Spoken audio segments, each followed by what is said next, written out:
In today's video, I'm going to be talking about how I went from 166 pounds to 115 pounds in less than a year. So you just saw my before and after pictures. So today I'm going to be talking about just how I lost that weight, and not only how I lost the weight, but how I was able to keep it off. One of the biggest things to weight loss is being in a caloric deficit. Basically, being in a caloric deficit means that you're consuming less calories than what your body needs throughout the day. Some of you are not going to like me saying this, but at the end of the day, it is what it is. I would say 90%. You've probably heard this as well. 90% of it really is your diet. And I don't mean like you have to diet, go on fad diets and things like that. What I mean is you really do have to be conscientious of what you're eating, and you do have to make sure that you're not taking in excessive calories and way more calories than what you need throughout the day. That's what's going to help you to lose the weight. First, look at your foods. What is it you're consuming every day, and start logging them. Apps like MyFitnessPal, Lose It, any app really that you like, that suits you, is gonna help you. So I suggest that that's the first step you take, is to download the app, calculate how many calories you should be taking a day, and then start logging them. There's two reasons why I think this is important. One, you're gonna start to see and realize maybe you're not eating as clean or as good as you need to be. And two, it's for accountability, because the more that you start to log, you start to create that habit. If you can create that habit of like logging things, you're gonna start to be more conscientious of the foods that you're intaking throughout your day. Not to knock it off, I think cardio is a great tool, but here's the mistake that I was making.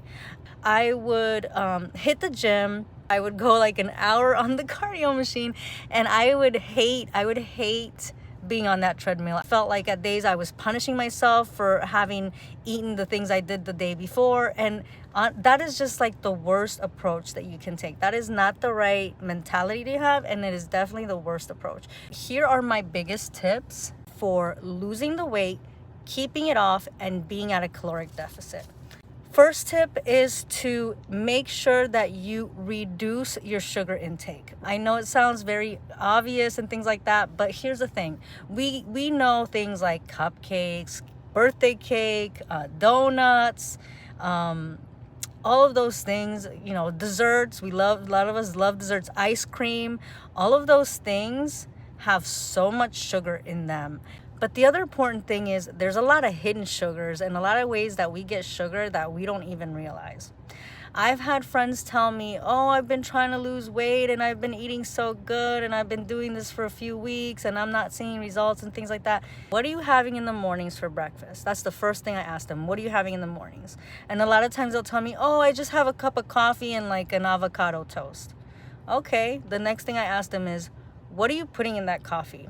A lot of people don't realize, and they don't think, it's trying to think about the little details. That is actually the theme of a lot of what I talk about in my video, is trying to think about the little details that sometimes we don't consider and sometimes we miss. So again, something as simple as like a cream and sugar in your coffee every morning, that's gonna do it to you. And that leads me to my next tip and my next point.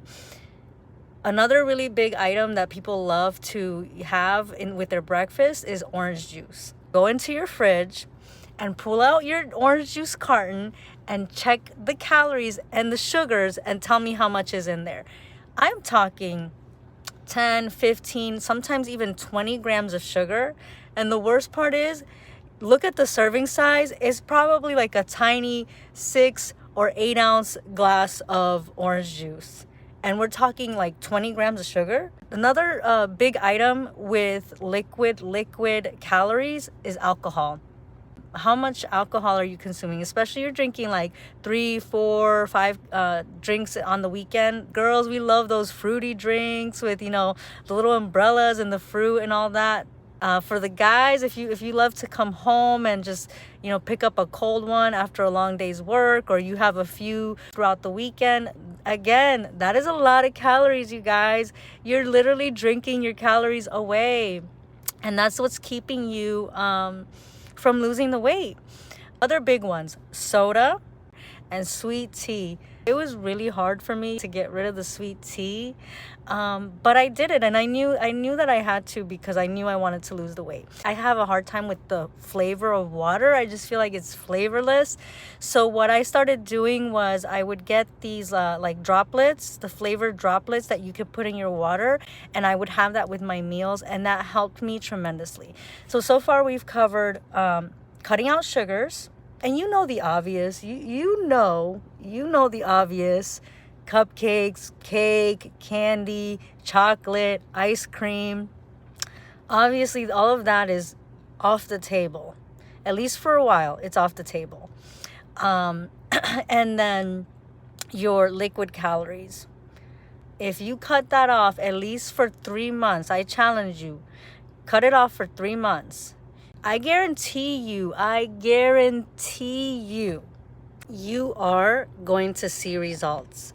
People think that like I stopped drinking for other reasons or whatever. And honestly, the only reason I stopped drinking was very simple. It's just for the simple fact that I love good food. I love to eat.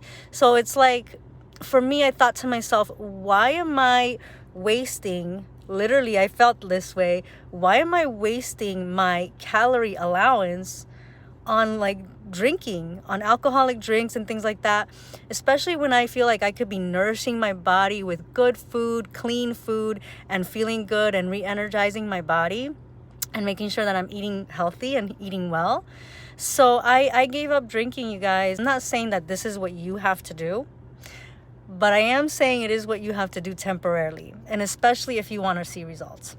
My next tip, I know these are hard, you guys, and I feel like it's just getting harder, but is to reduce and limit your carb intake. I'm talking breads, I'm talking pasta, I'm talking rice, I'm talking potatoes. You're gonna have to reduce it.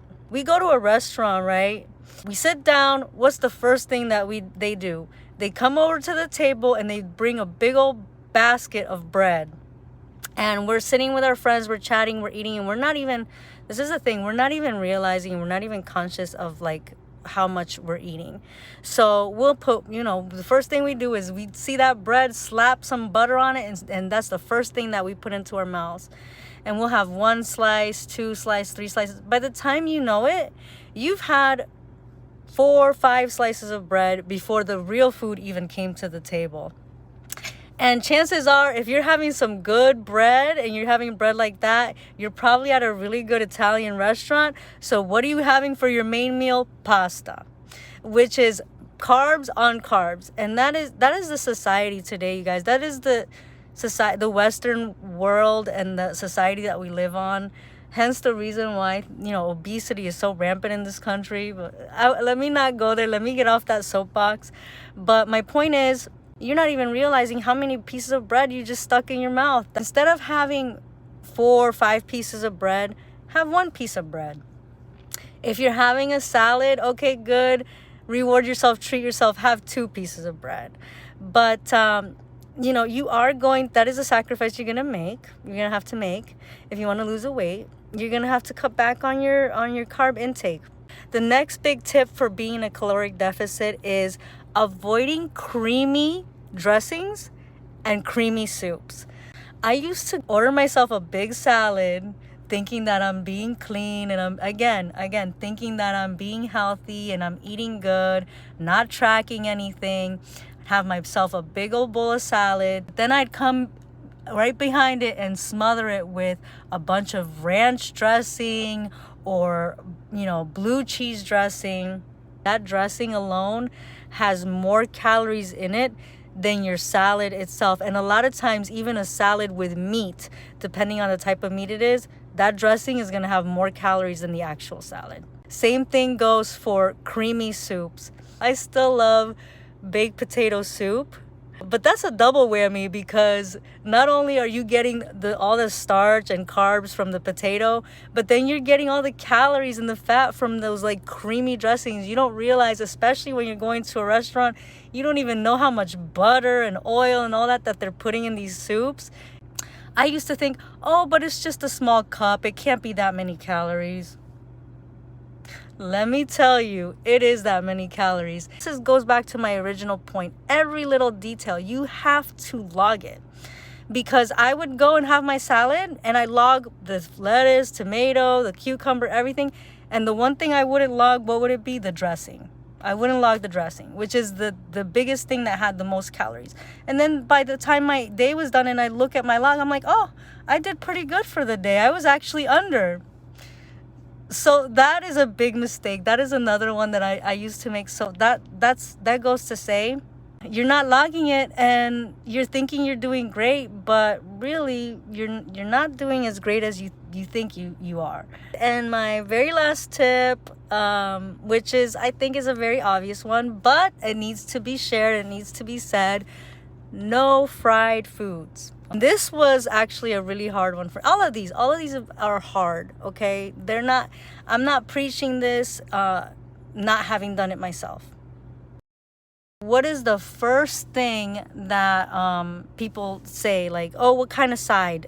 It's like the default side is to have French fries. You order a burger, comes with French fries. You order a sandwich, comes with French fries. You order any kind of meat, chances are it comes with French fries. So you have to cut out the fried foods, you guys. Some of you know me well. You know just how much I love French fries. Imagine, like, it pained me literally to sit at a restaurant and tell the server, like, no, when the server's like, fries, just to confirm, fries, and then I have to be like, no, I'll take broccoli. Like, really? Broccoli? But you know what? I knew how bad I wanted it. I knew that if I didn't make these, again, small minor details, if I didn't make these small changes, I wasn't gonna get the results that I needed. And that leads me to my very last point here is you have to be consistent. This is what I'm saying. I've done this. This is why I say, you may think that you're doing so well throughout your day, eating your salad with your thick dressing, or eating your, avocado toast, but with a big glass of orange juice that has a ton of sugar in it. Or maybe you are doing really well throughout the week where you're not having the sugar and you're not having, a lot of liquid calories, what I call them. But then the weekend hits and you're like, you know what? I've been so good, I'm gonna have a pizza. And then that pizza turns into, I'm gonna have a drink. I'm gonna treat myself to a beer. And then that beer turns into, I'm having dinner and I'm gonna order fries. And so it's okay to reward yourself, but I would say refrain from that for a while. You want to start to see the results first before I know there's a lot of sacrifice, but truly, really and truly, you want to start to see some results first before you start that reward system. And that's the other thing. That goes with the consistency. I have friends tell me, oh, I've been dieting for 2 weeks. I've been doing this for, 3 weeks and I'm not seeing any. It takes time. It takes time to see the results. You need to be patient. Be consistent and be patient. Don't allow yourself to fall back into those old patterns of like, oh, I'm just going to have a pizza tonight. And then this is another big one. You'll think to yourself, oh, I'm going to have a pizza tonight. Forgetting that, you know what? You have a birthday party or a big party to attend the next day. And what are they serving? They're serving fried wings, fried chicken, cookies, candy, cake, and you didn't prepare, you didn't plan, and it's like, well, I'm here now, I'm hungry, I'm gonna eat. And so not only have you just had your pizza from the night before because you rewarded yourself your pizza and your beer or your wine or your sugary soda, okay, but then the very next day, now it's the weekend and you have parties all weekend, and now you're eating fried chicken, what else what other delicious but terrible foods do they serve at parties? You get my point. You're gonna be eating cookies, candy, all of those things add up. All of those, again, it goes back to the little details and the awareness of just how much and what you're consuming on a day-to-day basis. And don't get so caught up on, oh, I've been doing this 2 weeks and I don't see results. It's gonna take time. Be patient with the process and be consistent. Those are my tips for you all. I hope that they're helpful, and I know that you can do it. I promise you, if you stick to these tips, and I challenge you, I want to say 6 months, but I get it. I know that they're hard. You can do it. And if you found any of these tips helpful, please comment down below. Comment any other tips or tricks or things that you found to be useful for you and your weight loss journey. Please make sure to like and subscribe. Please make sure to like and subscribe, and please comment down below. I will be making more videos. I'll share about why I came on this journey and how I came to this journey, and talk a little bit more, introduce myself and talk about myself. But for now, I love you guys and I love all your support. Thank you for watching. Have a great day. Bye.